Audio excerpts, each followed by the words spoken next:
Welcome back to the Modern Hippie Podcast. I am joined today by my friend Theo Soul Cummings, who is a seven-figure hypnotherapist, content creator, speaker, and business architect, amongst so many other things. Thank you so much for joining me today, Theo. Oh, it is a pleasure to be here, Barrett. Thank you so much for having me on today. Yeah, Appreciate it. we met through one of our mentors, Jesse Elder, who runs a kick-ass program for coaches as well. But what I discovered about getting to meet you in our live session we had a couple weeks ago was that you are, in and of your own right, also a kick-ass coach and hypnotherapist, and all of those amazing things. And I'm curious what got you onto this journey of being of service and yeah, being of service. Yeah, I mean, for me, it was never something that I was ever thinking about growing up. It's not like I told my parents that I wanted to support people with their lives or their businesses or their relationships or their health. And I just stumbled upon it from a deep, dark night of the soul. I think a lot of coaches, they find themselves curious as to like what really did get you started. And I actually was in the music industry, so I was producing music and DJing and was highly involved in the musical world of get your name out there and play and perform. So ever since I was a kid, that was like my sport. And so Mm.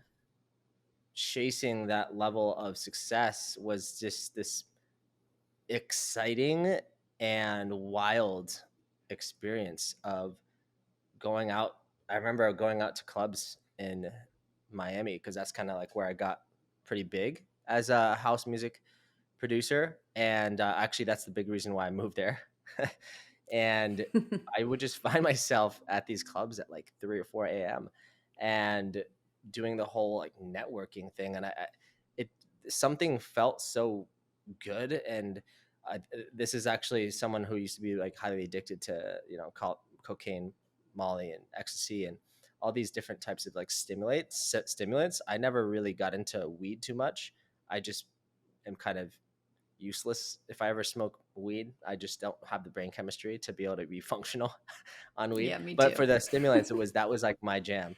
So yeah, that life was, let's just say, the best time I never want to have again. But ultimately it led to this one day where I literally couldn't get out of bed. I like literally was so tired. You know, when you wake up in the morning and you're like, oh my God, it's already like 1 o'clock in the afternoon.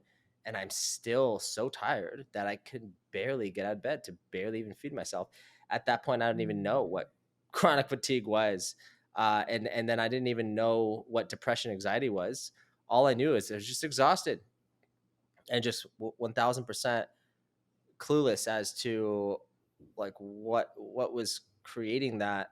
And I was a spiritual person. It's kind of strange. Like I was already deep in meditation and spiritual studies and connecting to my highest self, but yet still that occurred for myself. And so through that experience, I tried so many things from Western medicine that actually told me that there was nothing wrong with my biology. There's nothing wrong with that. Mm. So then out of obligation, I just found this doctor. His name was like Dr. Lam from LA. And he prescribed me these supplements and like acupuncture and all these holistic remedies, special breathing practices to regulate my fight or flight response. And I started to feel better. It was a very slow recovery, but ultimately, when I got out of that, I found this recording from this woman named Marissa Peer. Probably some people know her from what she's created in the world. And I went through her training. There's something that just felt called to me around the subconscious mind. And so when I was at that training in Miami, actually, this is 2017, I want to say, that was the moment my everything changed for me because I realized that I had tons of just unlooked at trauma. Like I had tons of stuff that I Mm. released in the training becoming a trainer. And so it was really fascinating for me to come out of one of those hypnosises and feel lighter, feel more connected to other people, feel connected to the present moment so much deeper, and just feeling lighter in general was just 1000% life changing. Like this, you get that feeling and you have these moments of arriving. It's this moment where you Mm. realize and you remember everything actually is okay. And you're safe in your body now. And so it's always 2020 in hindsight. And so I realized that I was that homeostasis of just pain and confusion was the normal baseline for me. And so if we've never kind of transcended that box of that paradigm, we don't even know what's possible for us, because you can't know if that's always been your whole life of just kind of living unconsciously. So anyways, that was a big reason why I became someone who desired to see that as like my next level of expression as a soul. And it was terrifying to leave behind this life and this identity that was, this is like the musician Theo, this is me. At the time I went by Ted, actually. And Mm.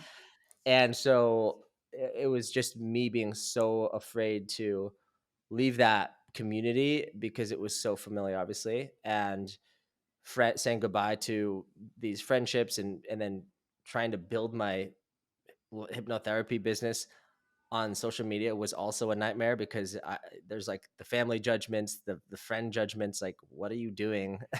Like, you're not, what are you Mm. trying to do talking about the subconscious and trauma? And at that time, actually, when I was building my business back in 2017, when I first started, like, still talking about trauma and the subconscious was still very like taboo at that time, actually, at least as far as I was aware.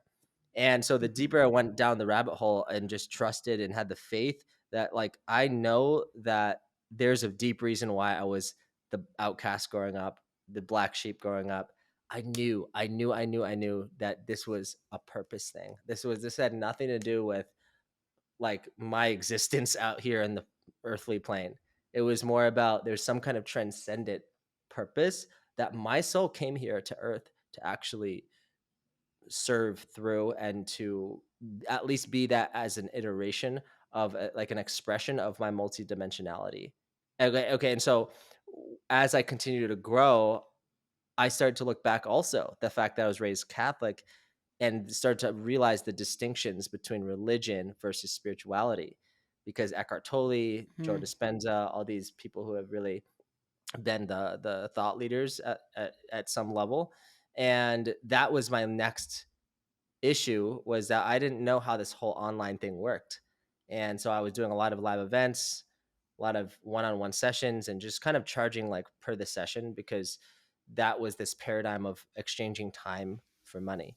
And so I had to break out of Mhm. that. I did have a DJ agency, but that was per project. So I kind of had a feeling of like what that entrepreneurial mindset was, of looking at results and making decisions based on like numbers and data. But there was still this kind of strange relationship that I had with time and money and energy. And so, because I didn't know how marketing worked, I didn't know how even sales worked, I had such a horrible relationship with sales and money, and just conflict resolution in general. Okay. There's a lot of this was actually unconscious. I actually went into relationship coaching after that for CEOs. Actually, this is crazy that I'm actually going back on Mm. this, because it's been a minute since I've told this story. And I found that there's all these amazing CEOs who have it all. Like, they've got the white picket fence, they've got the family, they've got the kids, they've got the everything, the clothes, everything.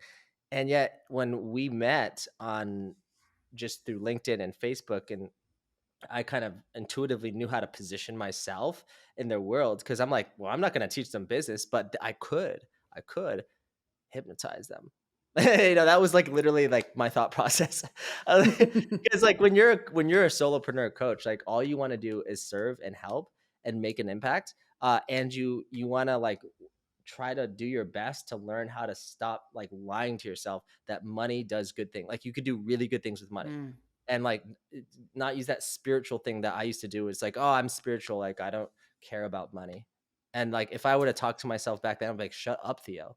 Like, you have no idea what you're talking about. And it's not your fault, right? Because we were never taught about financial literacy in school. So Mm-hmm. it was just a program that was running, that our parents, they learned that to basically survive so that we could exist. And that's like one of my most favorite things to talk about, is like that people are purpose. Like, you want to find your purpose, you're an ever evolving soul. You may have multiple multi-dimensional purposes now. And so to really streamline that and focus on what's your zone of genius, that's what I actually ended up helping these clients with in relationships, was creating sovereignty in their family, like from their partner, and not having this kind of codependent relationship. And i I realized that there was a lot showing up for me too. So selfishly, I actually went into that niche, not only because I was just naturally attracting these women and men who wanted to gain my perspective about how I was able to hold this presence. I just have this natural knack for being able to just flow with the moment and Mm. listen deeply to people. And so from that, uh, like a lot of my best clients, they were seeking this higher purpose and this passion of like how they wanted to spend their time, because from their circumstance, they can go take the vacations, they can go buy the Mm-hmm. boats, the houses, and so on and so forth. And so why is it that they still feel like, wow, I still feel like I'm the top tier of like the prisoners of society, like the slaves of society. Like, Mm. I'm just in a golden prison, because like a normal Right. prison would be like a shitty 9 to 5 job.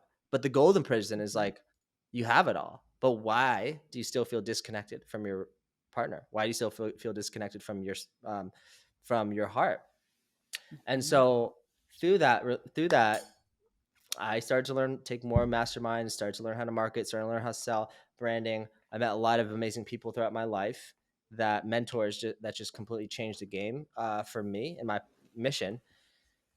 And ultimately, it's so cool how life is so synchronistic when we're willing to allow that inspired idea to come and then take bold action. I like call it, I forget who said this, but it's like ready, fire, aim. And I truly believe like that's the Mm. secret to life, is like, you will never have all the proof. You'll never have all the promises or the evidence of like, is this going to work? There's just going to be an underlying feeling that is a mix of excitement and like feeling terrified, Mm-hmm. because you're afraid of loss, right? That's what fear of rejection is. So it's like, I started to put these pieces together as I started to coach executives, and then, really helping them to revitalize how they were allocating their time so they could give themselves like more, and stop kind of over giving and not feeling worthy to receive. And this is where my subconscious work really helped them, because that, if you imagine like a piece of toast and you put butter on the toast, that if that toast is hot, it will melt the toast. If you Mm-hmm. put hairspray and nail polish and just shit on the toast, it will also sink that in, right? So it's like, what are Mm. we actually buying into of what we receive?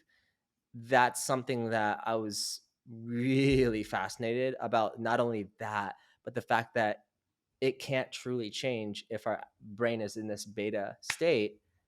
And in hindsight, like as I scaled, and so many different ways I was able to serve different types of people in different places, I realized that there's different places I had to go to learn a certain skill, and that's still always going to be true, because we're moving into this world of like what we call the hyper niche. So the more people Mm. niche, the more successful they become. And that's always been a principle in business, but it's becoming even more so now, to get so clear on who you help and who you don't help. And it's hard to kind of say, okay, on one hand, I really love helping these people with this problem and this solution, but I kind of love helping these people with this problem. So for me, it was that decision of like, do I help entrepreneurs, or do I help beginner coaches who want to go full time in coaching, or do I help established coaches in like scaling their impacts, right? And like positioning their Mm. brand so that they can really just dominate like their soul niche basically, right? And so I had this a long time. This is maybe a year or two from like 2021, 2022-ish. I was actually also in a relationship at that time. We were traveling the world. And long story short, that was the year that I fully committed to just serving like energetic healers and people like yourself and practitioners, facilitators, leadership coaches, people who sell anything but make more money. Because ultimately, when I have ever gone into like plant medicine ceremonies or um, just anything having to do with getting into that unconscious mind that is just so deep, the cool thing about doing that actually is that your unconscious will never give you like something in that experience that you couldn't handle. I truly believe that God Mm-hmm. doesn't do that to us. Like it's gonna be hard as heck, but it's gonna be something that's gonna expand your heart more. But it ain't gonna feel good. It's gonna be very, very uncomfortable, and you're gonna question who you are throughout the whole time. And Mm-hmm. all that is really just softening the contraction of the ego of like needing to control everything and forcing everything and just so much confusion and this separation that we are always just like distracted around of like, oh well, we got race, we've got age, we've got gender, we've got socioeconomical background, all these labels and all these things that put us on the status hierarchy, right? Status of high status or low status, of the societal status of like, you have a lot of money, you have looks, you're high status. And so when we go at that, and then when I realized I was here to help sophisticated coaches who had already tried like all these different things, I want to put all that I had learned and create my own iteration of like a simple process to create the brand that transcends the business. You see what I'm saying? Like the story of who you Mm. are and why you're here. And also using something called the conversion story, which is different from the personal story. The conversion story is essentially like you knowing your client and asking yourself, okay, what's the transformational like vulnerability that they started at just like me so that I can connect to my audience on that emotional level. And maybe what are their fears? What were their objections to changing things or making a different move? And ultimately, what was that action that they did? Or what was that process that you brought them through at just a very simple high level? And then ultimately, like what results did that lead to? And so based on that kind of that unique process that you teach, you're putting like a spotlight, like you put a spotlight on that work, and if you language it in a very unique way, it's like that is spotlighted as the missing puzzle piece, but it's Mm-hmm. like positioned for your audience so that they can see themselves inside of that story. And that's why it's called the conversion story, because it's not just like, oh, this is my story and blah blah blah. It's like creating a story that's a little bit more relevant to the problems, the things that maybe our clients don't want to like do, like they don't want to Yeah. sacrifice their authenticity to make more money, things like that, right? They don't want to have to be this overworking, burnt out entrepreneur just to make more money or blah blah blah, right? And so I the way I realized I wanted to teach was how to help people to frame their offers and frame their business in a way that they could be themselves, and also still be like spiritual and still have this beautiful like harmony in their lifestyle.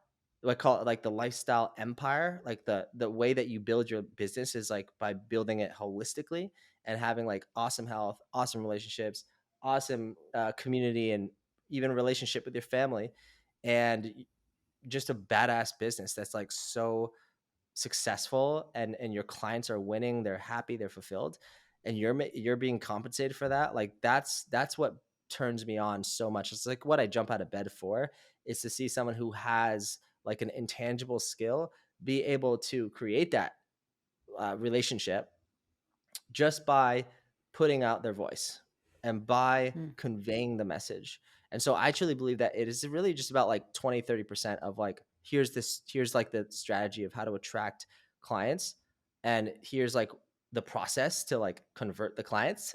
Here's the process for delivering for your clients to get your time back, and here's a process to really scale that out, right? But the highest way that I love to do this comes back to actually full circle to like my days as a performer. And when I say Mm. performer, I don't know why I thought of like a stripper. That's not a stripper. Like I was a performer. No, I wasn't actually. One of my clients actually, I don't think he'll mind me saying that he actually used to be a male stripper. It's pretty mind blowing. That's like Nice. part of his story, right? Uh, Mm. and so, anyways, this is a long story, but essentially, it's like there is a difference between the product, the message to market, the conversion strategy. Like that's one thing, yeah, right? Like that's the product. Hopefully it will sell itself. Mhm. But on the other side, you have what's called the conveyorship. And the conveyorship is the communication. And it's not just like, oh, what do I say? It's not like, oh, what do I listen to? Those are listen for. Those are very important components of communication, the exchange of vibe, energy, words, body language, voice tone, eye Mhm. contact. Like that stuff is my favorite. It's so fascinating because there's so much happening underneath the surface. And we can only access that awareness when we're fully present. And so I'm obsessed with how someone can create, how someone can manipulate and influence their own energy and their own expression so that they not only influence other people in a win-win way, like a collaborative frame, but also feel like they can actually gain energy from that and actually enjoy, like as they're speaking on camera or as they're selling from the stage or as they're coaching their clients. That's something that I literally have put all I got into like what we do at Embody Wealth Codes is like I did it, like I went all in on that. Like I didn't just like half-ass it and say, "Oh, this is pretty cool." It's like that's kind of how I started. But as soon as I infuse like everything that I've got into creating this thing to like teach the public speaking, to teach how to transcend this stupid societal hierarchy of like our brains triggering ourselves to feel contracted when we find ourselves in a room where there could be big opportunities, like Mm. that person you want to approach. How do you go up to them and not get stuck in your head and not come off as this weird people pleaser and not come across as this like placater, because that was something I really struggled with too. And I didn't know that that was what's happening. It was weird. Like I could act confident with my friends, right? I could act confident if I was, on some kind of yacht, looking cool. Mhm. I was confident if had been to the gym consistently and I like looked good. But why was it that like when I went out into these situations, I was leaning my confidence on those external things. Like I was like, if I didn't have that, like if I wasn't dressed nice, or if I didn't have friends around me who would like pre-validated me, I felt low status, and because I felt low status, I kind of contracted, and I kept creating all these self-fulfilling prophecies of like I'm not enough. That was it. I was like I'm not worthy, and Mm. so I have dedicated my whole life to helping people, especially from a diverse background, people who don't come from, America, or they're from a racial minority, or maybe they're women who didn't feel like they could become their own, um, you know, leader in their own life. Like I'm so passionate about that. And it's just really just about how to deeply connect to yourself and your uniqueness on such a profound level, which is a daily ritual for me and for our community. But like Yeah. giving them like exercises and tools and mental models and frameworks to learn how to activate that charisma, no matter where they are, and really skip the line when it comes to not saying like cheating the system, but like not basically sabotaging themselves from opportunities that are always available in the present moment, if they could just get beyond this weird thing that our brain does, it's like looks and money. It's like that's the have or the have not paradigm. I either have that, when I Mm. have the looks, then I'll be happy. When I have the money, then I'll be happy. But that's still some kind of program that's got its claws inside of someone's brain. I used to have for mine too. Not even to mention Mhm. trauma, but I'm just saying, like, once you release that and you realize heaven starts now, hell starts now, everything changes in our lives. And you can use our voice to unlock the mind and access the intelligence of the heart. That's where we get real legs in the ground. Like the plane gets landed on our ideas, the deal gets closed, the people are magnetized to us. uh we learn how to just create opportunities and experiences that are fun and enjoyable for everyone involved, because we're out of our heads. That's the best way I Mm. can put it. It's like how to get unstifled, get into this free association creative flow of just expressing and balancing that flow and fun and playfulness with owning your lane and like being congruent and being integrous, and speaking with like this powerful grounded energy, and honestly cultivating that, both that feminine and masculine energy inside of us. Like anybody can do that. So that's transcends gender.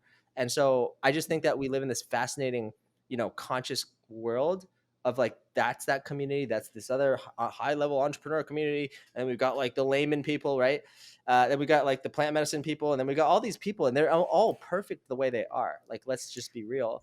But I truly believe there's valuable lessons and values and wisdom in every type of person who is like fully in that lane. You know what I mean? Like there's things that I know for sure. Like my mission in life is not to sit on a bench like Eckhart Tolle. Like that's his thing. Like that he was destined to be that guy. But I know that that's not me. Okay. And Yeah. I'm not gonna be Grant Cardone. Like that guy is great at what he does. But there's things that we can start to really drop into our connection to source in the present moment and listen to the now. Like I truly believe it's just about listening to the present moment and taking the best next step, but also getting ourselves around people who can push us and challenge us, and hold us to a higher standard than we hold ourselves. And that way we can really co-create things. And ultimately, I just believe that everyone has this powerful message that they're here to share, and it's like you don't have to be comparing yourself to other people. Of like Mhm. that's just going to create more procrastination.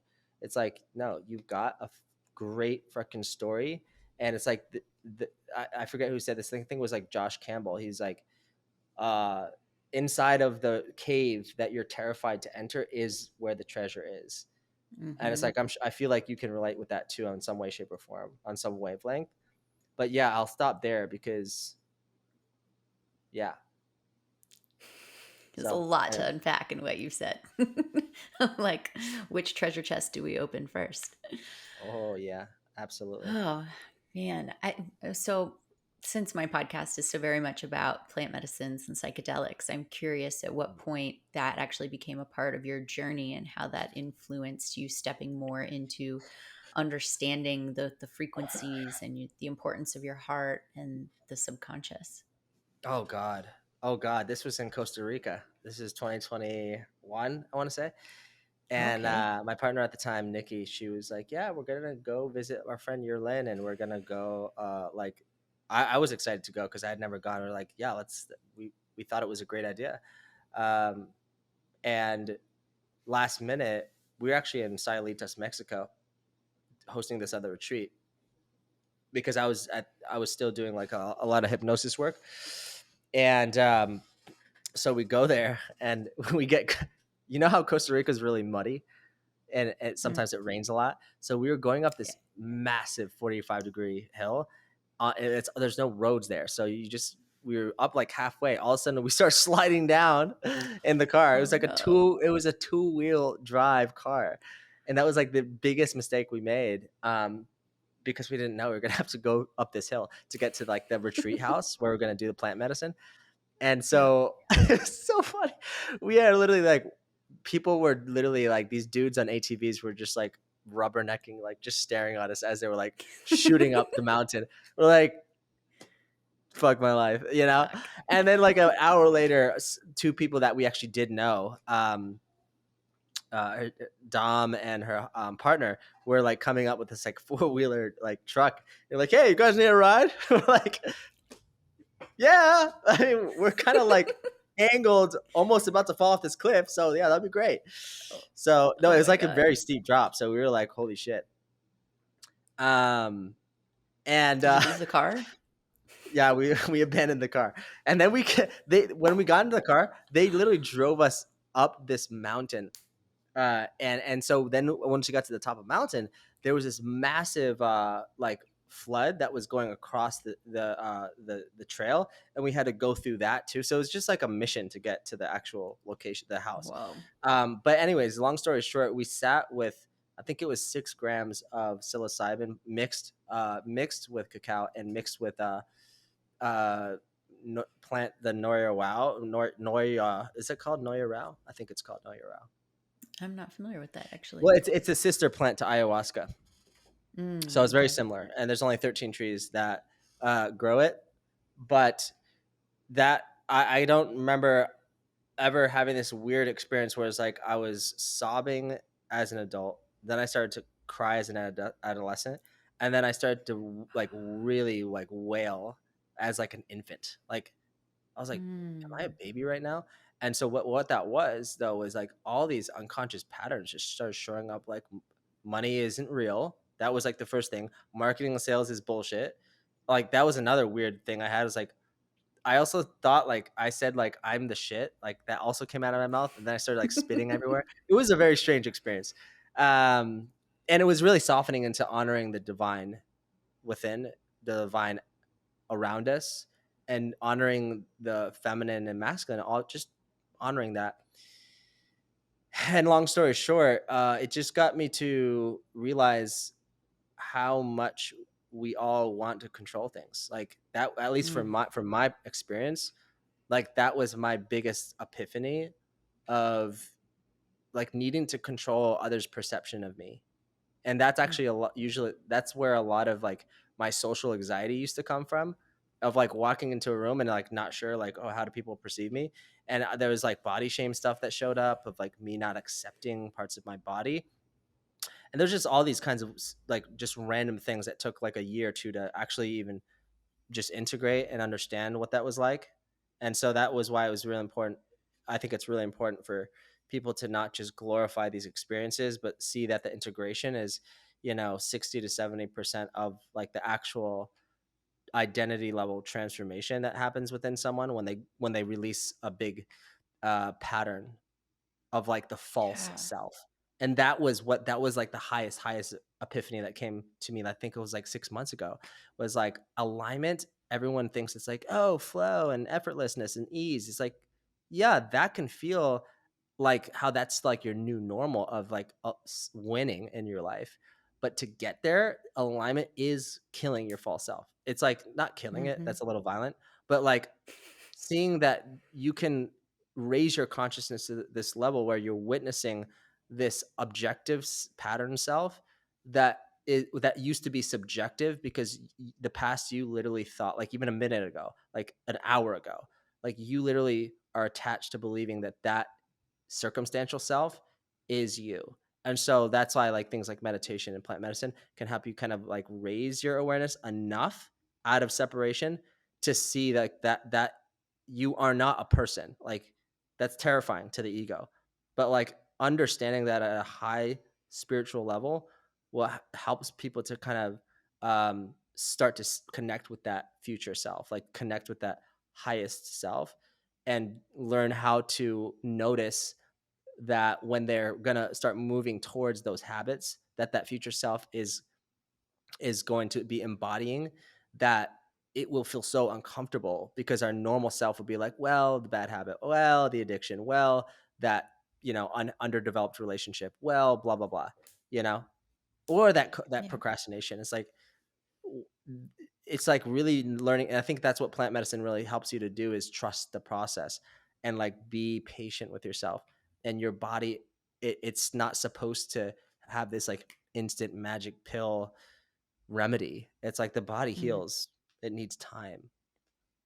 Yeah, as does the mind sometimes and the spirit. But I love what you're saying, because I think plant medicines open up for us to allow to see the root of the pattern, like the root cause. And when Mm, we can see that root cause, we can actually then begin to unravel it, almost like it's this broken programming that's in our minds. And when we hold up that mirror to it, the mind goes, oh, duh. I can't believe I was holding on to that, and just spirals all its goo out everywhere. And then it can rewrite a better programming with that integration process. And then it becomes, mm. well, what do I want the new programming to be? And really getting Hell yeah. to dive in on that. So I see that in a lot of what you do with hypnotherapy. It's such a great skill. Yeah, it is. A lot of it is like surfing, right? Mm, Surfing those sometimes unpredictable emotions on this path to eventually getting to this presence and acknowledging that the present moment is safe. Like acknowledging that the presence is the power. Because when we have that presence, then we don't what? Overindulge in the feeling and let it drag us mhm, around like a puppet, right? And victim. It's like, oh, that person said that and they made me feel that way. Well, that may be true emotionally, like feeling wise, but if you're gonna like identify with that person controlling you of how you feel, you're a victim. You have to acknowledge that, like you're mhm. being a victim. But and that's very seductive too, because it feels so good to like feel sorry for ourselves, doesn't it? Like it feels awesome. And Like it comes with a I lot of still have it to this day. rewards. It's a pattern that Yeah. shows up for all of us, right? But then Yeah. also And it, the other is like not spiritually bypassing and honoring that like you came here to feel all of it. You came here to like realize at the end of our lives, assuming we have a relatively long life, is like having the appreciation, like, oh my God, like, so I had the honor to experience heartbreak and mm, depression and anxiety. Like, whoa, that was wacky and wild. And I think that's why what connected us so much is because like we're kind of like we are willing to go to those depths, knowing that those depths bring a new high, if that makes sense. yes. Especially like the depths of pain, you can only really love to the extent that you've experienced pain. And boy, I've fucking experienced some shit. And Mm, learning to love and overcome that has been just my greatest mission. So many times I look at other people who have shut down at half of what I've experienced, and they're like, well, why do you bother to go but get back out there? And it's like, well, everything's new. Like that a new person isn't the old person who hurt me. And I'm letting that person control me if I instead close off my heart and put up those walls and have those boundaries. hmm. But gosh, Oh there yeah. was something that you said that I was gonna unpack a little more, but yeah, doesn't matter. So you struggled a lot with depression yourself. Where did that come from?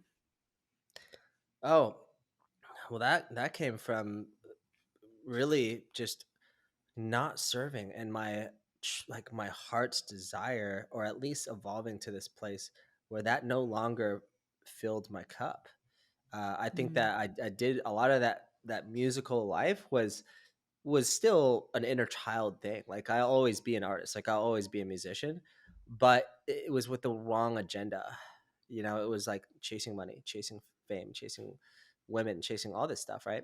Because it's such a fucking ingrained program and it makes so much mm, sense. Society is yeah. genius. It's like, well, all you got to do is get a lot of money. And then, we'll put a billboard out here showing like Rico Suave with his sexy wife, and he's just giving you the wink with like a cigar in his mouth. And she's like, ah, right? It's like so simple. It's like, oh yeah, that totally makes sense. Like, right. And ironically, like you go and try to do that, and then you end up with like no friends because they're not actually real, like authentic relationships. They're just kind of like we call it like opportunist relationships. And there's nothing Hmm. wrong with going for opportunity, because our biology is designed to optimize its DNA. And that's just like a human nature type of thing. But that's why we bring, like, that's why I'm so passionate about understanding, like, what is the alchemical, transcendent, spiritual, like, meaning of like why our soul came here. What is that mystery of who we are? And so Mm. the depression really just felt from, like, yeah, not serving in my heart's desire.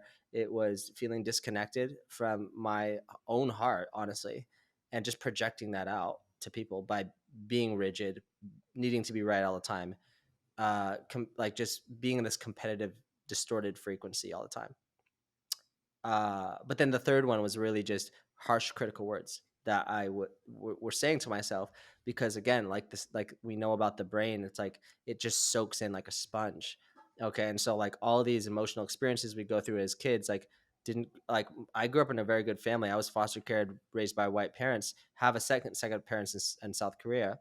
Okay, that I never met, but like that was the whole thing. Like identity. Who am I? I'm in this white community. This skinny Asian dude, like just living in like Massachusetts, all guys Catholic school. Like, what the fuck? Like, talk about like not feeling like I belong, basically. Um, Mm. and so I now, like nowadays, now that I have connected to that part, I'm always seeking to understand. Okay, can I be alone a lot? And in entrepreneurship, you'll know this is like you have to learn how to be alone and not be lonely, because there's a difference between being alone and loneliness, because you could be in a relationship and still feel alone, or lonely rather. So Sure. there's that too, right? So the harsh critical words was just like, listen, our parents did the best they could, like, God bless them. And my job is just to love my parents and be so grateful for what I did have, because it's highly likely that my mom couldn't afford to raise me in Seoul, Korea. That's why I'm so passionate about helping people make a ton of conscious cash, because you can do good things with that money. If it's in the hands of the right Hmm. people with the right pure intentions, there is a purity to that. And even in the Bible, it says you shall know him by the fruit of his whatever. I forget the phrase, but there's so much wisdom in like those spiritual ancient texts of like, if the fruit is decaying, then you got to go deep in the roots and like figure out like what's going on there, to like purge that out and to bring light Yeah. into it. And so like the truth of like accepting what is in this lion's gate, this is what's so important too, is like running towards that shadow that you're just have been avoiding forever. It's like that's what I'm focused on now, at least in August. And my meditation is like, what is that thing that I'm afraid to feel? What is that Mm. conversation I'm afraid to have? What is that pivot or that investment that I've been just be like dancing around, and just assumption, these conclusions of like, that's not a belief. A conclusion is like you're just assuming that's always going to be true, but that's not Hmm. really the case, is it? It's like we realize, oh, it's a belief. I can change the belief. But if I want to change the belief, I have to like almost be open and expect it. Like not be so attached to how it looks, but I need to own what I desire and stop focusing so much on what I need, because then we're just an unsafe space for us to just be that person, be, Yeah. do, and then have. And that's obviously so much harder, easier to say than do. But like that's how Yeah. we get out of this. We transcend this bullshit like have or have not paradigm that so many people get stuck in, of like, I have it or I don't have it. When I have this, then I can be confident. When I have this, then I can go for my dreams. It's like, Yeah. be that person now and harness the power of like consistency. And nobody wants to say this, but it is about having the integrity and the discipline to say, hey, I want to do this. I'm going to do what it takes to like find out a way to be resourceful, to close the deal on this like promise that I made to myself.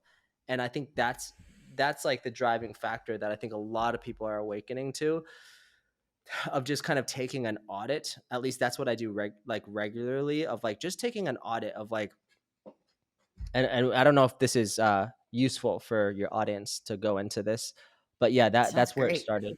That's where it started, is like Yeah. feeling disconnected and just noticing like, is that my voice that's being harsh and critical to me?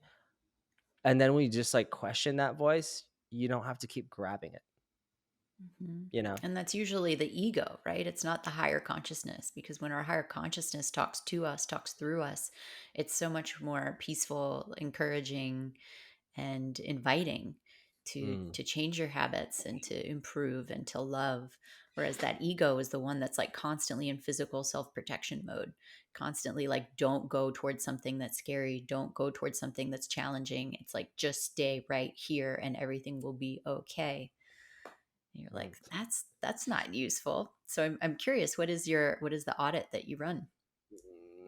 Well, yeah. So I have an audit sheet checklist that I openly share with my clients, with my community, uh, Mm, people in my audience, of really just taking an audit of the factors in our lives that we actually drive the ego into evolution, right?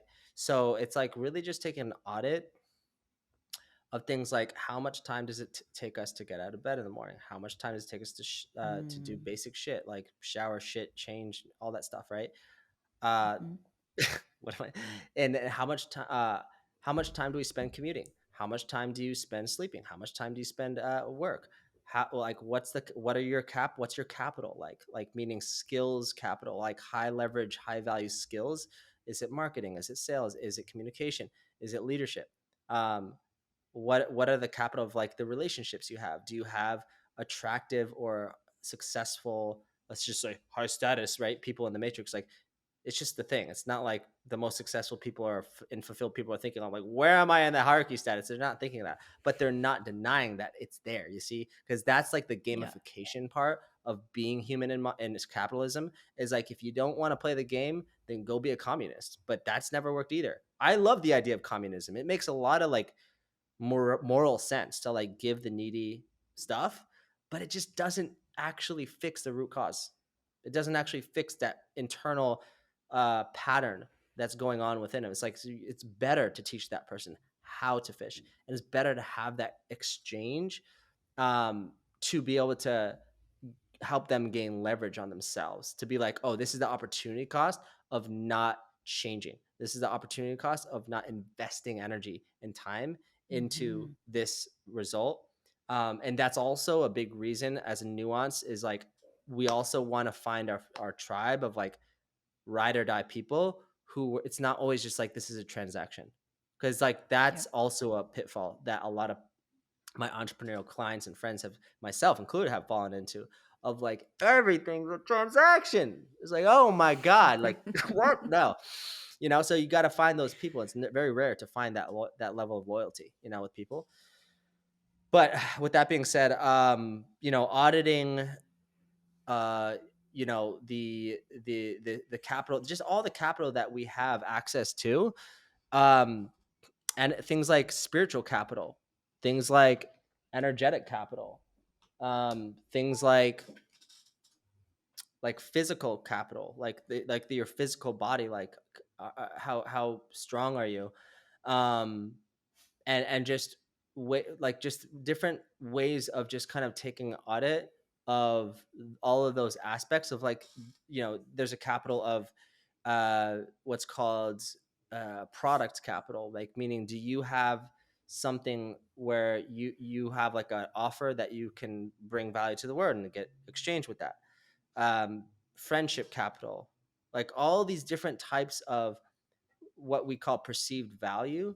Is like, it's good, it's a positive thing to start with, like, what is, because once we see what is, and we're not just avoiding everything, like, it's actually, everything is okay, it's even more okay, because you're like, it is what it Mm, is, right?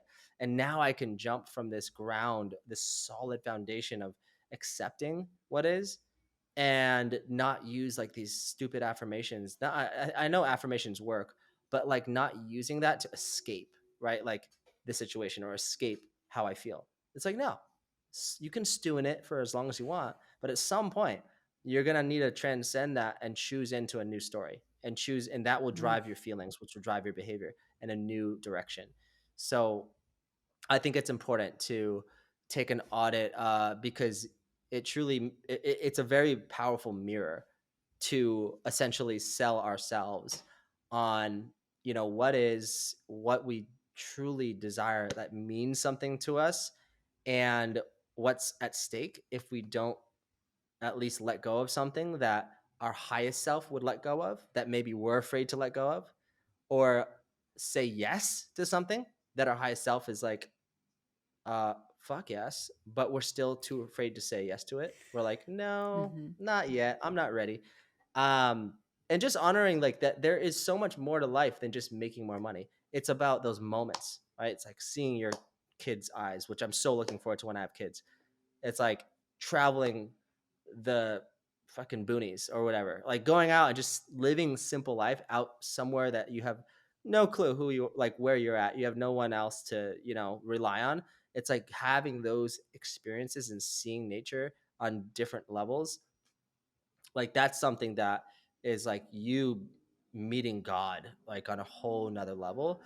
And I think that there's something to be said about that. I think that gives us a deeper meaning. And what I would also say is that if people were to make a list of the things that they call freedom, um, of like what they want to be, do, or have, and go into like like who does that impact? Who does that impact? Mm. Like, does it impact your kids? Does it impact your mom and dad? Does it impact your clients' lives? Does it impact their families' lives? Does it impact their kids, and so on and so forth? And once you realize it's about who this impacts as to why you want to win, you realize, oh my God, this is starting to feel really good. Like it's starting to feel really exciting because I'm not denying there's fear inside of me, but I'm gonna focus on the vision that's gonna move me and alchemize that fear into enthusiasm. Like this is what I learned from Michael Mm. Beckwith. It was like Michael Beckwith said, it was like, don't deny the fears there, move towards the vision with powerful decisions, and then that alchemical process will infuse that light of God, and you let the light of in, and then that turns into enthusiasm, which literally means the light within. So Mm. I think that it's important for people, as like a fun thought not a thought experiment, but like a do experience, like not to do lists, like to done lists, like book out in your Mm. calendar, like what are the things that you would do, like in terms of like the meaning of that freedom, like financial freedom, maybe it's as an example. What were the things that you would do? Who would you give things to? Like, how would you show up for them and contribute to their life in a positive way? Are there things that you can still do for those people now? Like, can you stop waiting to get to that Mhm. whatever goal you have to finally start connecting and landing the plane on, like, oh, I would give gifts to my clients, or oh, I would give a gift to my, I would write a letter to my parents, or I would do this. It's like, you don't have to wait to do that. And in fact, you'll feel like that person more if you were actually give yourself that permission to like do that and block that out in the calendar and give yourself a deadline to like get leverage on yourself of like, what do you want, why do you want it, when do you want it by, and how are you going to mitigate distractions to get to there most effectively. And so just by people seeing, it's like it's not that hard to go to Airbnb and fantasize about like the place you want to stay. It's not that hard to Mm. go on the airline booking.com and pretend to book the flights. It's not that hard to mail a gift to, your best friend or your partner, or write a letter to them. And like, if that's the you that would do that then in the future, if you would give to charity, like, let's have you block that out and give 100, $1,000 to a charity now. Like, why wouldn't you just wait till do that? At least that's how I see it. Mm. Yeah, it's like stepping into your future self, and like by knowing what that looks like, you can take those actions now, and it like makes this portal between the two of Yes. you. And so like the future is now. And Yes, exactly. I have this concept of time porting, where I believe that our emotions are the proof that time isn't real, Mhm. because whatever emotion we're experiencing, we experience it as now in the present moment. So whether it's a past Mm. emotion and we're thinking about it now, we're living in it, we're reliving in the past, or if we're thinking about the future, if it's like Mhm. the emotion that we want to have in the future, we feel it as now and we draw that towards us. So it like begins to collapse time, and making those choices along with it, just a fantastic way to collapse the timeline. Yeah, and even doing wild things like, you know, hearing what, like listening to what you would want that like future reality to hear, like what you would actually hear and how you would sound in that future reality. You know, because I Mm. know we talk, there's so much information online of like, oh, emotional energy upgrades and blah blah blah, biohacking, all that stuff. That's fantastic. But like, like we can also like future pace ourselves into like maybe how our community, what they're talking about us. And it's one thing to like be chasing validation, and chasing approval of like that. But if you look at it from a nuanced lens, it's like, well, also on another hand, it's like when you hear people praising your work, it just means that your work was very well received in the world, and that's a positive thing. So you could cut that two ways of like, you don't want to be Mm. chasing validation with success, but at the same time there is a positive thing that you can start to massage into your consciousness when you're like, yeah, this is what they're saying. They're celebrating this and they're telling this about my company or my business or whatever, my life's work. And then how are you sounding? I think our ears have such a deep impact on also how good we are at moving towards that future.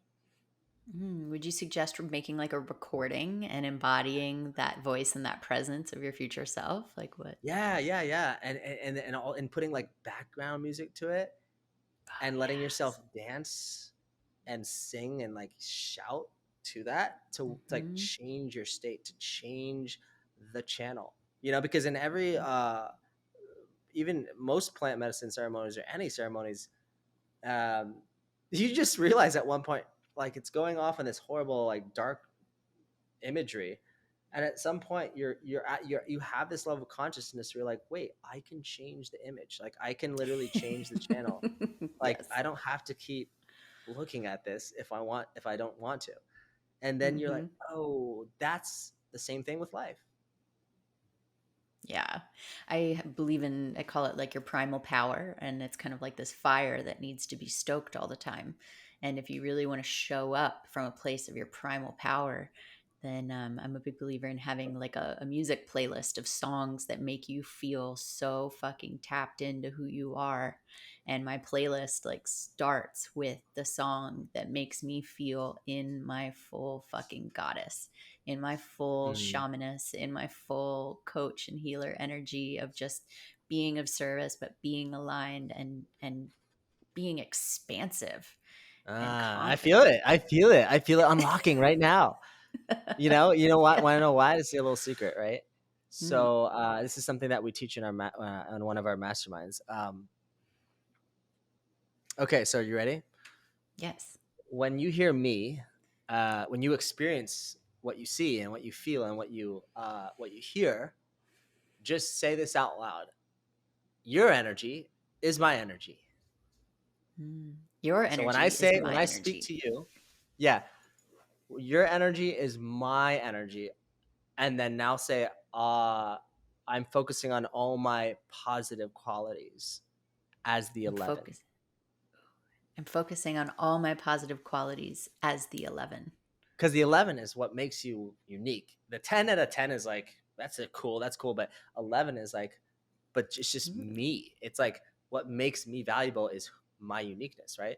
So it's like positive qualities: my body language, my voice tone, my eye contact, my posture is following that, that voice, that mm, internal energy of that's just pulling me along. And as Theo's talking, you just say, hey, Theo's energy is my energy. Because when we move out into the world, what happens is we see a very powerful person, we get contracted because we're still in separation.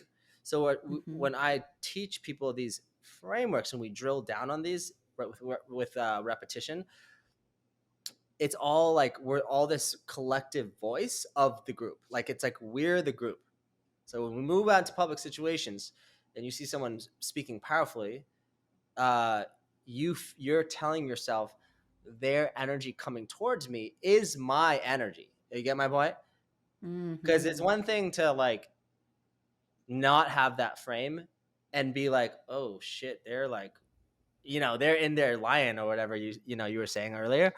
But ironically, when we see that from someone else, that's kind of like why we don't want to press out. If you imagine a circle, like if you drew a circle in front of your face in tribal times, based on volume, based on power, if we were all in a circle moving through the forest together, okay, and there's lions on the outside of the circle, there's grizzly bears and shit, Mm-hmm. okay, whenever danger comes, or maybe it's a different tribe, right?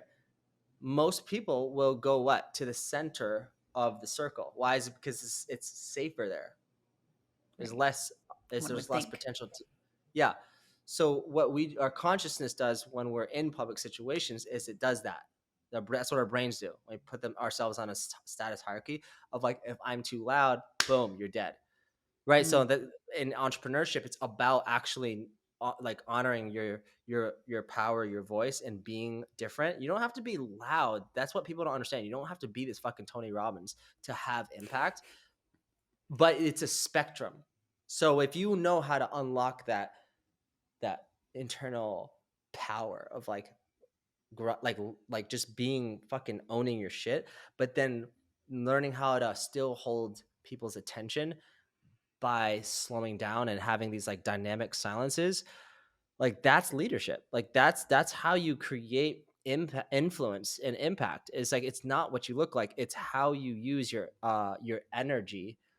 And that's why we're doing that exercise, to kind of give you a feel for like how you can cycle that energy through you and add to that, like from this collaborative frame. Mm. That's incredible. Yeah, because especially someone like, for instance, Jesse Elder, who we both know, like when you get around him, his energy is so in your face at times, but he's so grounded and calm and like loving as well. But you hear some of the stories about like someone tries to hand him his business card and he just like stares at it until they take it away from him. And Yeah. how those interactions could be different if we stood in your power as well. And um, Yeah, that's the yeah. thing. Yeah. Yeah, it's like it's basically social framing is like, that's the best way I can put it. It's like group think. Okay, group think is Mm. where like let's say I'm running off a mountain and people are like, whoa, what are you doing? It's like, that's a good positive thing about groupthink, because it what saves us time, right? Saves us time from having to make mistakes. We don't have to touch the stove to know it's hot. But there's a lot of things around groupthink that have us buy something at face value, right? Mm. Like the instant fix pharmaceutical drug that's gonna like kill you, alcohol, things like that, right? And no judgment if that's someone's lifestyle, but essentially it's like these kind of frames that people put in, and it's like when someone like Jesse or anybody really questions like, well, why are you giving me that business card, right? it's it sounds mean, but it's actually compassion. Okay, because if someone doesn't interrupt that needy behavior, maybe that guy won't feel the pain to actually realize that's not useful. Like that's a win-lose, right? It's a win-lose. Mhm. So how do people actually avoid that? Well, what I would say is like rack your brain of how you can like look at high status people who are maybe further down the 3D highway than you are, and rack your brain about how you can add value to their life and not ask for anything in return, and watch the magic unfold. Watch the magic unfold, Mm. of racking your brain of like how you can solve that person. How can you help that person solve their problems with your zone of genius? That's how you skip the line. That's really how you do it. Mm. Because like a lot of people would go like that guy. It's like, Jesse, can I buy you lunch and pick your brain? And like that person thinks they're doing them a favor. They Yeah. do. They're like, I'm spending money for lunch. And he's like, dude, my time is valuable, yo. It's Yeah. like, I'm My sorry. time's Like, worth like 12 lunches for half an hour. right. But yeah, that's but yeah, anyways, that's like really good. That's really cool that you brought that stuff up. Um, because I think that people who are in our space are going to like really be the hope, actually, the hope of humanity, honestly. Mm.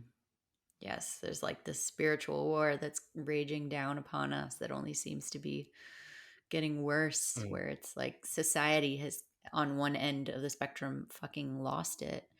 And the other end of the spectrum isn't super great either. It's like, at least here in America, we've got these polarizing parties where just doesn't feel good to be fully in one or fully in the other. For me, it doesn't feel good to be fully in one or fully in the other. Like there's a much broader spectrum of acceptance that we could be getting into, that spirituality and expanding our consciousness and healing ourselves is helping us to get out of, to find that greater love for our fellow person, for our neighbor, to find that love for ourselves, and to begin to operate more in the world of how can we actually just get along. And if we truly love each other, then shouldn't we have a lot more common ground, as opposed to just drawing lines in the sand and you stay over there and I stay over here and we can't get along, so it's going to be war. mm.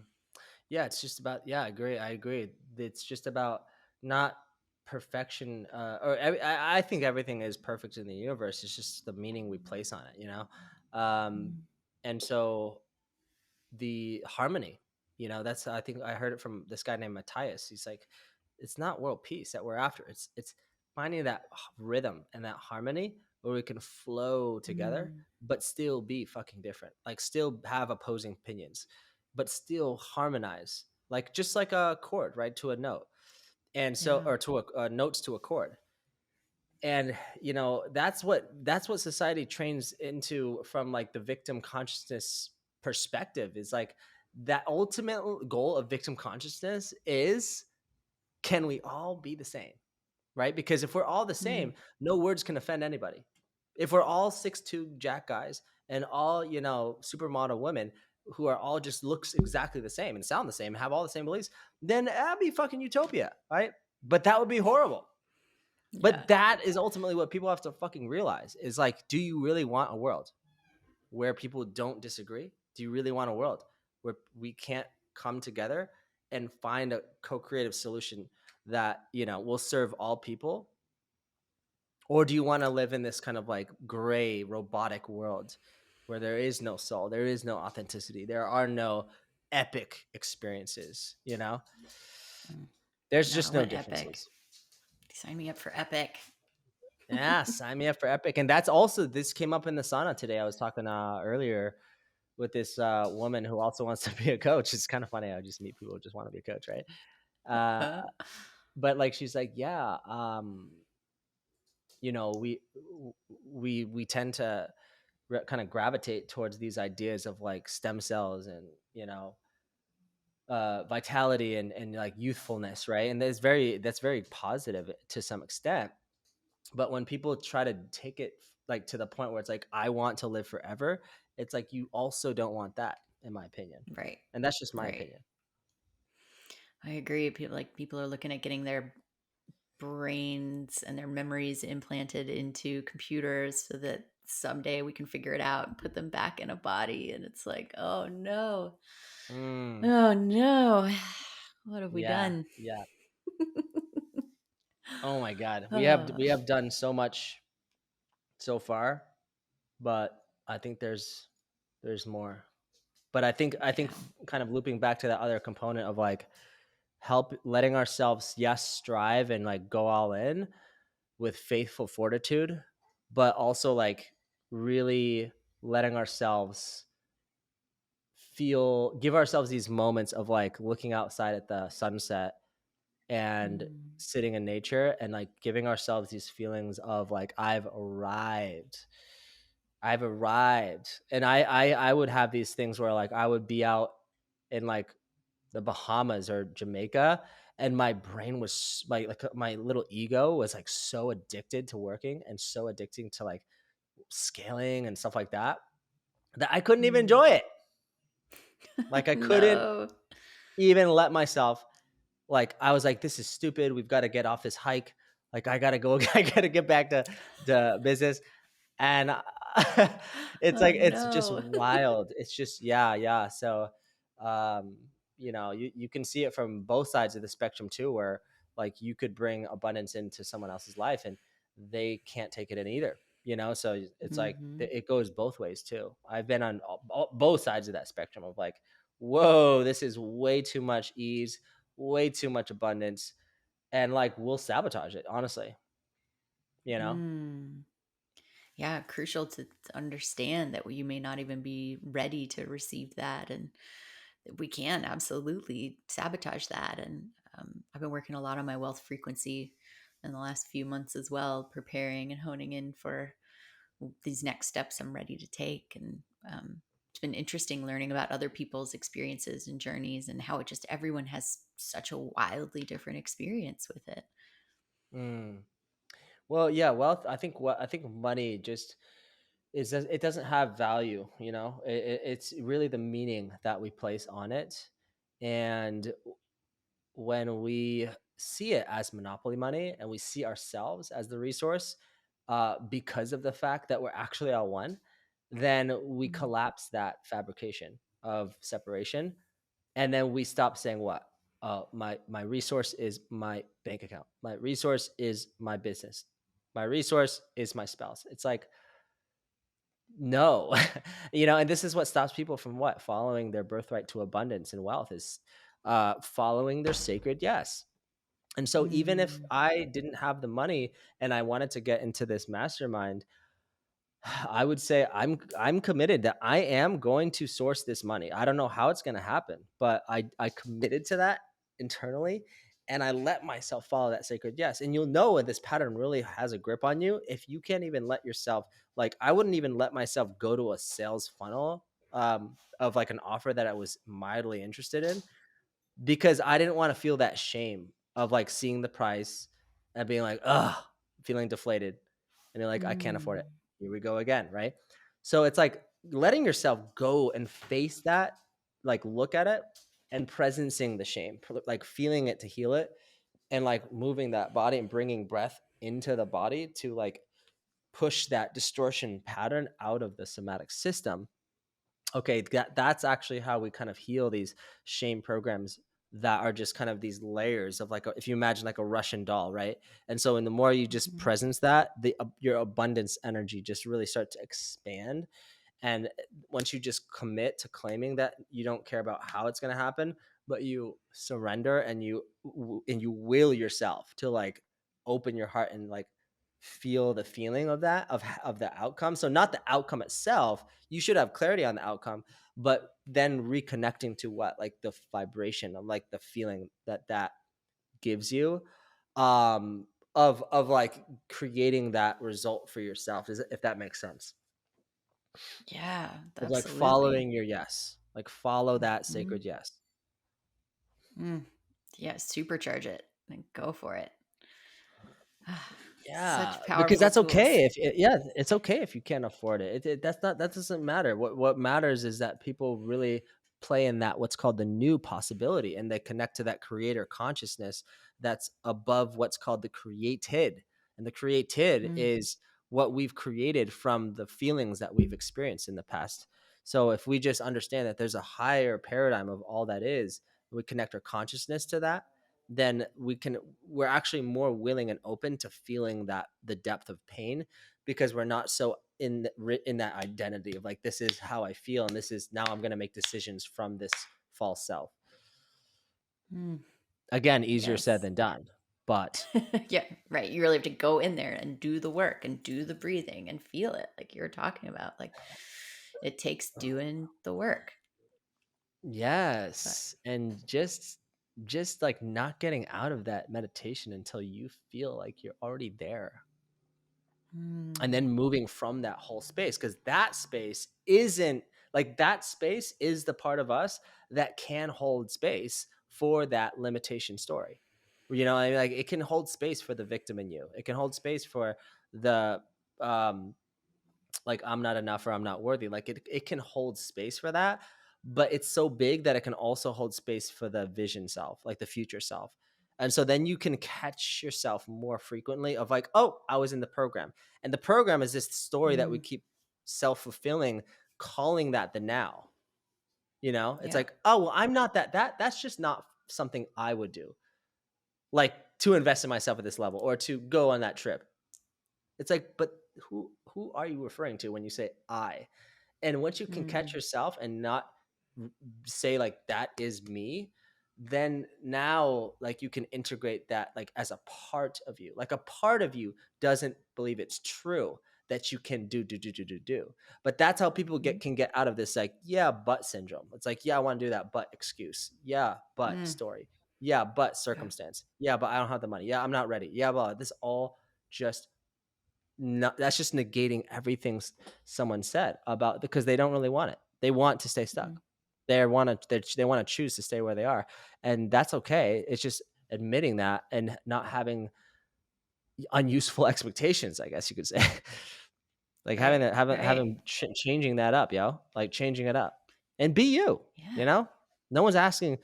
You know, I think it's less fulfilling to be loved for who you're pretending to be, and that's what I call persona fatigue. You know, it's like, Mm. over identifying as a coach, or over identifying as like a healer. It's like, you're going to be exhausted because that's not the real you. The real, like that, even that, because like when someone says, I am a whatever millionaire, it's like that will become a limitation that they have to transcend at some point. So even that identity is transient. Oh, It's still jeez. transient. You're telling me I was a professional wakeboarder, and when I had to transcend that identity into something else, it's riddled with depression and inability, and like changing that persona to then become an actress and a stunt woman, and then I went from stunt woman to What? producer, and then Wow. yeah, I've lived a life, I could and then totally from see you doing stunt. I could totally see you doing wakeboarding too. I could yeah. totally see. That makes a lot of sense. Okay. And then I went from producer to massage therapist. And it was like in my mind, I went backwards in some sort of societal structure, right? Where I was like a senior producer and a TV producer for Fox and Snapchat and MTV. And now I'm a massage therapist, like getting you to lay on my table naked so I can touch your body, and like Mm, nothing sexual about it. But it took me a while to like own that and then own my ability to be well compensated for that. And mm, then stepping out of that into now I'm a psilocybin facilitator and a coach. And so it's interesting how we write those programs and we have to step into them and let go and be in flow and be willing to be malleable to mm, truly become what is the most fulfilling parts of us. And I've realized it's the fulfilling part of me that like I want to help the world heal and find happiness and tap into their authenticity. And so now I get to do that through my favorite thing, which is plant medicines, and it just lights me that's the fuck up every day. good. I love that. Yeah, it's like there's so much to unpack in that, you know? It's like in business, we learn how to stop selling our shiny shit and speak to the people of like, this is what you want. This is your problem. I know, this is what you're Googling, you know, this is what you're racking your brain about as you fall asleep at night, you know? Hmm. And then like from our perspective, it's like, oh shit, like I've got this kid inside of me that just wants to dance, you know, or whatever it is that you Yeah. want to do. And it's like, when we fill our cup first, then we can be like, okay, I get to focus out on things like, like what my people want to do, uh, how they want to be able to like do it, but like what they want to be able to do or have, but like how to, like, without this other thing maybe that they don't want to do it by. Yeah. Okay. So like Mm, an example of that being like how to make six figures as a coach, but without being this machine or without being this sleazy, slimy salesperson or without, blowing all this money on ads and spending a lot of money, but not getting results. Even if then the even if is more like even if you are not well known, or even if you don't have a big audience, or even if you feel like you're not good at sales or not good at like, you know what I mean? So like hmm. playing upon those certain like frames can help clarify someone's message to market. And that's more of like that strategic kind of component that like I'm just upset. I love that stuff too. Yeah, it's powerful. But I And so, love your story. Like that's so powerful. That what inspired you to thank you. uh move into like the combine, like do you combine plant medicine with massage and coaching, or like how does that work? Sometimes, like all of it. Oh Yeah, wow. I've had clients. I do mushroom massages as well. So that's like a ceremony where we both get in the medicine, and then I do energy healing and massage on the body. And then after the massage, there's like very deep, um, like reprogramming of the mind as well. So whatever came up during the session for them, going over it and helping them remap those programs while their brain is incredibly neuroplastic. It's that neuroplasticity that allows for those connections to be made and to stay and to have, wire together stronger. So yeah, Mm, sometimes all of it, but most often, like my one-on-one program is teaching people how to use the medicine intentionally, and so it includes a psilocybin ceremony. But then there's also, without the medicine, life coaching alongside of it, and helping them create different belief structures and go into their pain and their trauma and to heal from it, and then learn how to use the medicine intentionally. And so whether that be they want to have a ceremony a month, whether they want to microdose in addition to large ceremonies whenever they like, how to hold their own intentional ceremony kind of thing. So yeah, I love that work.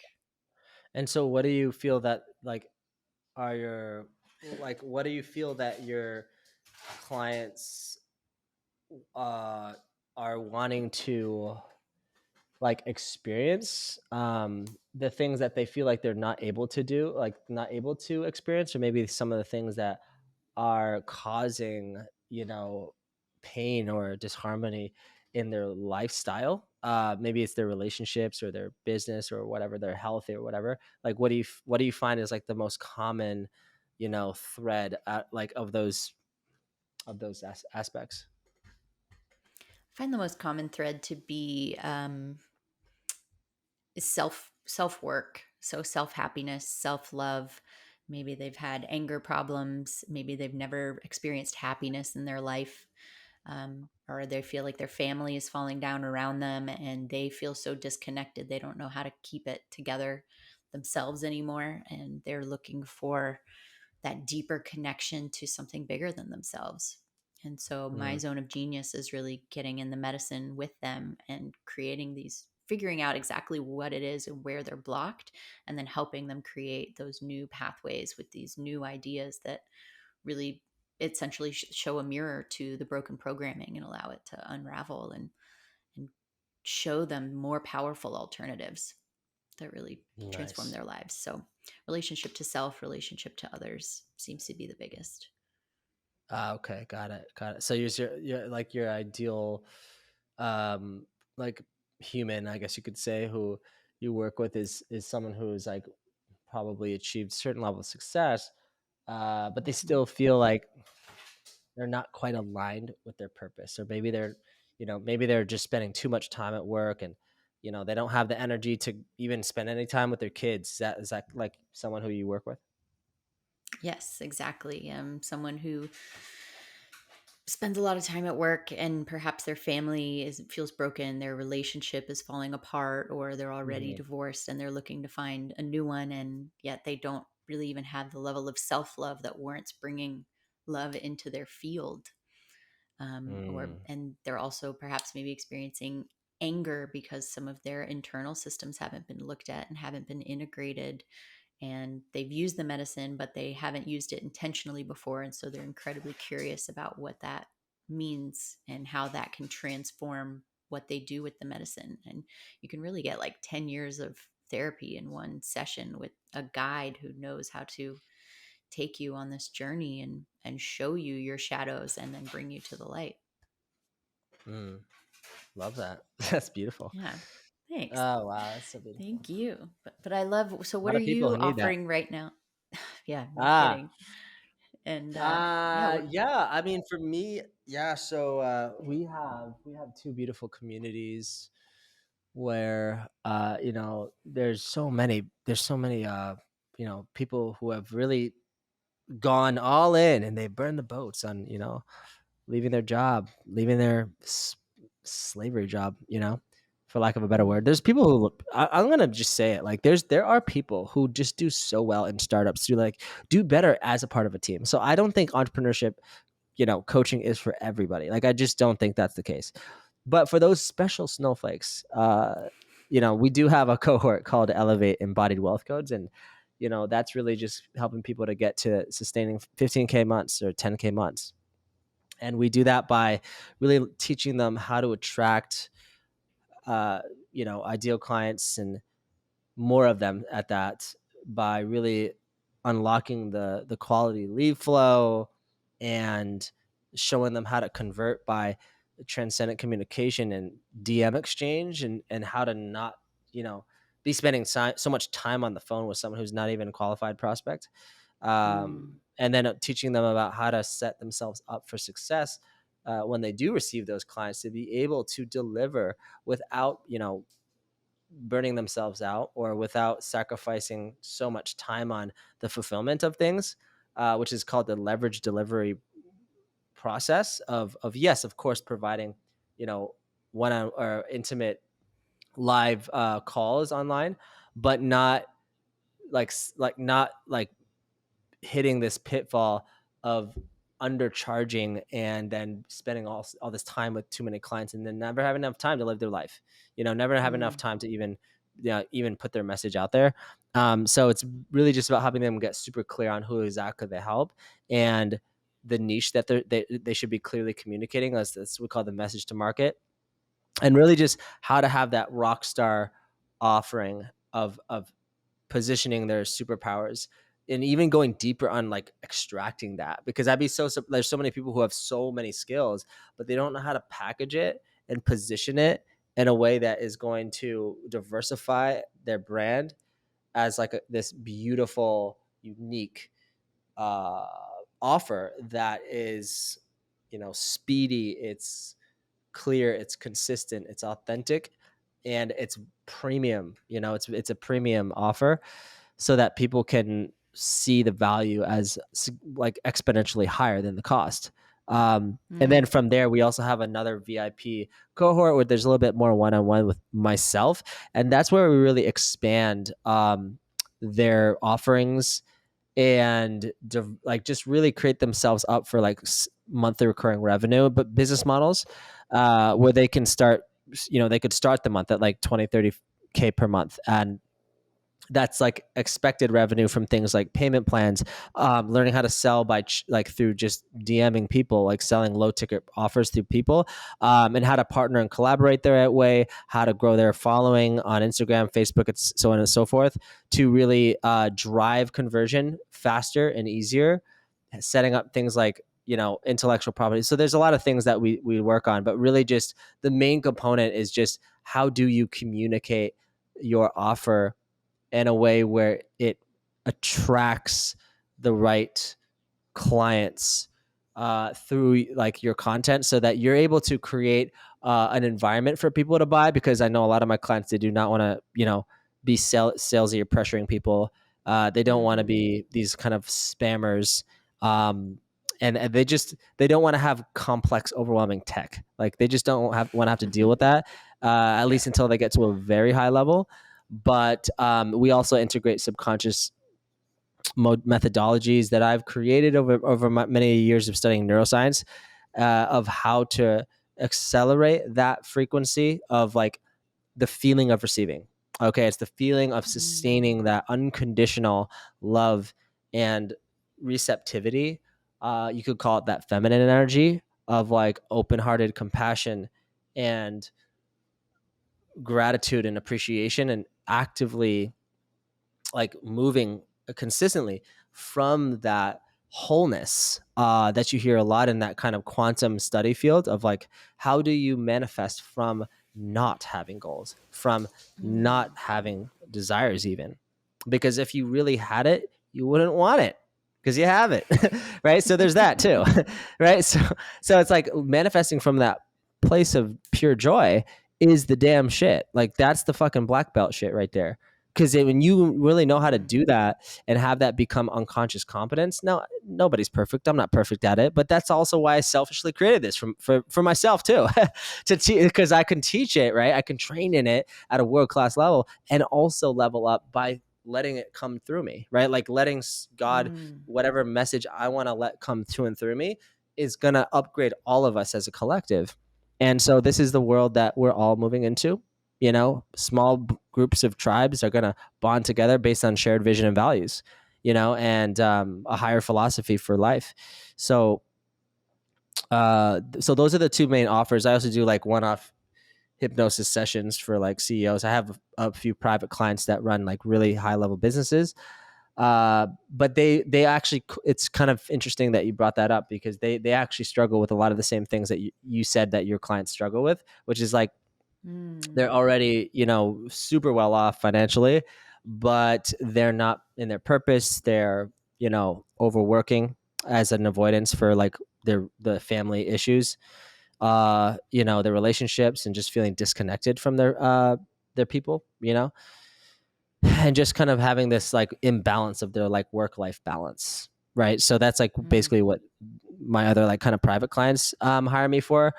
But what's cool about what I teach coaches is that like I teach them how to attract people like that, you know, like the high level client, through their content of like learning how to get speaking gigs and learning how to cross pollinate communities so that like they can create that high leverage relationship where it's like a win-win for both people. Um, and then over time they just upgrade their leadership. They dial in their offer even more. They add, they amplify their message with more omnipresence, like so adding more social media channels, because when you're in the beginning, I suggest maybe having one, at most two channels, because if you're focused on too many rabbits, you'll catch none, you know. So you got to focus, really dial in on like one social media platform that you want to like dominate, and then you can kind of start to allocate more to other platforms, because you'll have the money and you'll have also the time to like be more creative. And that's when you would start to hire like a team from that point. But anyways, that was a long version of like that was like probably me totally not walking my talk when it comes to like what I teach. I'm like, hey, can you simplify that? Can you simplify that communication? But I think, but I'm just saying, like every coach should be able to snap their fingers and be like, I help people with this right solution or this problem achieve this result. You know, 20 to $100,000 months without what's the failed solution, or what's the thing that your clients don't want to do. Like, what do they want to? They want to get something, but without having to sacrifice what, or without having, you know, so like without losing your soul, or without, you know, I don't know, like spending so much time and you're being a slave to your business, right? And then from there, it's like, okay, well, what's the top three core components of how you help people, and then you put in the shiny shit. Then that's when you educate people about like what to want, meaning like that you should be teaching them. You should want psilocybin healing. You should want integration leadership coaching. You should want bot somatic work, right? But that's like the second thing. Like that, the first thing is like what they egoically want, and there's nothing wrong with egoically wanting things, but that's what business is. Is it business? Ryan Blair told me this. He's like, we're sitting actually at a lady who facilitates Bufo out in Malibu. He's like, dude, business is the opposite of spirituality. Just accept it. I'm like, I don't think you could have put that any other simple way. And I'm like, oh shit, I'm an idiot. Like, duh, business is literally ego. But if you can Mm. understand, right, then you can bring your heart and soul and story and vibe and fucking personality to the business. And that's actually why essentially people buy from you, anyways. Yes, you got to be effective with your messaging and communication, but people buy with Barrett. Those are her people. Those are your people. Mhm. Like there's people who would way rather work with you than Marie Forleo or Gabby Bernstein or these like gurus because they like you for you. Like they love your energy and they love who you be as you show up. So that's all. There's also that energetic component too. So true. And that's like stems from owning your authenticity. And it's like, I don't give a fuck who likes me and who doesn't. This is me. This is who I am. And I attract those who resonate and repel those who don't. And great. Fuck yeah. Fuck Fuck yeah. yeah. Fuck yeah for Fuck knowing yeah. you don't resonate. Fuck yeah for knowing you Yeah, do. yeah. Yeah, thank you for saving both of us so much time from having to manipulate each other to like each other for nothing. You know? So Yeah. it's like, Right. please reject me because then I can move on to the next person who's like resonating, you know? But yeah, Mm. with that being said, we do have, if you go to my website, theocummings.com, it's TheoCummings .com, www. You can download a free subconscious reprogram recording. You can get a clarity worksheet, which is like the coach's thrive checklist of like things you got to have in place to really get really start moving forward in the things that matter, like the levers to pull in 2023 of like what you need to have in place, so you're aware of like, okay, well, if I had that, well, then I'd be like scaling. If I had that, well, then Mm. I'd be attracting clients, or then I'd be converting clients consistently, or getting having being able to get my time back, being able to get my energy back. That there's that too. And then we also started a new YouTube channel. So that's my most exciting project right now, Barrett, is Cool. long format content where I release private trainings that we do in our masterminds and our cohorts of things like transcendent communication and how to unlock your badass public speaking skill sets that are actually inside of people. Like people's charisma is inside of them. It's just they can't Mm. access it, but it's not out here. It's inside. We just have to shift their what we do is it's called smashing the nuance. So smashing the nuance is like scrambling someone's social conditioning to the point of confusion and Mm. sometimes even overwhelmed, because if someone's been so programmed to think from their egoic, like programmed self, then when we shake that up, that's not shaking them up. That's shaking up all the programs of like societal programming, or I'm sorry, social conditioning. And so Mm. once they shake that up, then we give them exercises. And when we give them exercises, this is like the opposite spectrum of healing, right? Like where it's like release, letting go, purging, forgiveness, like atonement, unconditional Mm. love. Like there's that. But then there's also the training aspect of like putting pressure on you. And I apply social pressure to people to show them like a physical representation of what you feel when you go out into the world and there are eyeballs staring at you, but there's no one attacking you. But why do you still get in your head? Why do you still get awkwardly triggered? Nothing actually is happening. It's like Yeah. we have to show people the physical representation of that and enhance that, so to show them how much they get what's called at the effect. And then we give them skills to apply to show them what it feels like to be at the cause. Okay, so that people are actually reacting to them, because most people are just reacting to what the circumstance. They're just Mm. reacting, like they're just reacting to what is. But when you become the cause, that's what we call the winner effect. And when you're at the cause, you're the sun. You're just shining and you're wanting everybody to win. You're just this overflowing tree of gifts and giving. But when you're the black Mm. hole, you're always reacting to things because you feel like if you can't get something, like you can't feel happy or confident. So it's like it's just reprogramming all this social conditioning that taught us to be like constant takers, and into this overflow abundance state of like, I'm the sun, ha, right? It's like how you would be with all your best friends who always already love you for who you are, and taking that vibe into the world like that. And I can promise you, even if someone feels like, oh, I'm charismatic, it will just take you to the next level. It easily take you to Mm. that. And there's trainings on that I release on that too. Just also around, money mindset. But yeah, go check those out. And we have gifted 10-minute scaling sessions for people who just want to get a custom step by step of like taking them to the next level in their business or coaching business. And then later, if we want to give them like a proper like game plan to like actually trace, then we'll set up a second call. But that first call we usually just give away to people. It's only 10 minutes, but it definitely gives people an idea of like how they can get in contact with me. And you can also, we just integrated this, you can text the word results to, I think it's like 27368. Anyways, you can ask Barrett for the information later. But Yeah. like, We'll have yeah, it we, all we, we linked up try in the this like show new notes. texting thing. Yeah. So anyways, forget I said that, but we're getting that back integrated. I think that's enough like free gifts. And my Instagram for sure is Theo Unique Voice. It's THEO UNIQUE voice, Theo Unique Voice, if I can spell right. And You're I've doing got good so tons far. of free content. Tons. Yes. Yes. Well, thank you so much. We'll have all of those linked up in the show notes. And it has been such a pleasure just riffing with you today, really getting to know Yes. you deeper one on one. And thank you so much.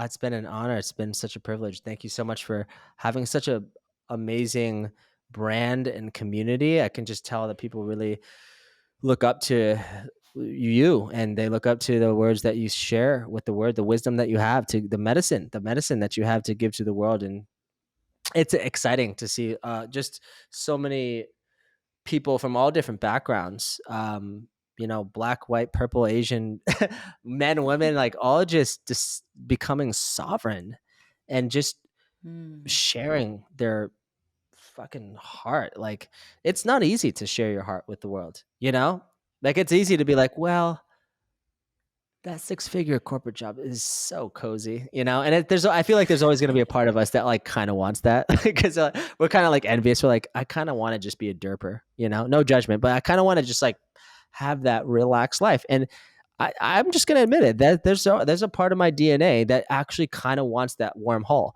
of comfort. Mm. But we are like, I know that that's like the what's it called, the status quo. Hmm. But life is too short to not just go all in on like what you actually want. That's the last Yes. words I'd leave people with. It's like, if you don't take it, Beautiful last word. if you don't jump, you'll never know. Always jump. God is there for you. I promise. Like, the universe is there to catch your back when you trust. Mm. Powerful. Yeah. I'll let that be your last note. Thank you, Thank you Barrett. so much. Amazing.